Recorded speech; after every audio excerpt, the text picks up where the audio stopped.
L'immense stade de 80 000 places est enfin achevé après de longues années de travaux. Bientôt, ses enfants feront place à Usain Bolt et autres champions.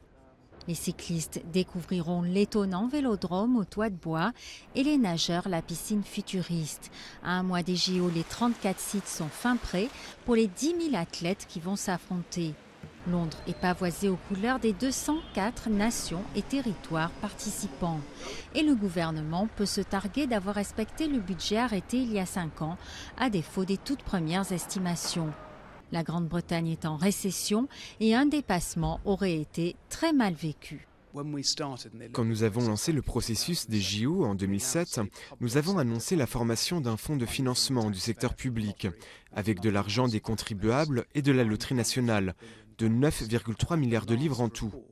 Dans le dernier rapport avant les Jeux, j'ai pu annoncer qu'il nous reste un demi-milliard de livres non dépensés. Donc le projet est fini à temps et nous avons respecté le budget. Un budget tenu, ce n'est pas la seule médaille que souhaite remporter la Grande-Bretagne. C'est la 3e fois que Londres organise des Jeux dans son histoire, après 1908 et 1948. Et l'une des leçons apprises est qu'il doit en rester quelque chose après la cérémonie de clôture. Du coup, les organisateurs ont déjà trouvé des locataires pour 6 des 8 principales installations sportives. Et beaucoup sont démontables ou modulables, comme la piscine. Nous avons besoin des 2 ailes pour fournir la capacité d'accueil nécessaire, 17 500 sièges.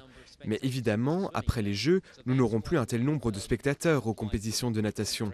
Alors, on les enlèvera et nous aurons un beau centre aquatique parfait pour le quartier. Restent 2 défis de taille à relever. La sécurité d'abord, 40 000 hommes sur le pied de guerre pour parer à tout danger, avec une crainte majeure, l'attaque d'un homme seul, plus difficile à anticiper. Et puis les transports. Londres va devoir gérer 2 millions de visiteurs de plus. Son réseau a déjà du mal à acheminer ses habitants et les touristes en temps normal.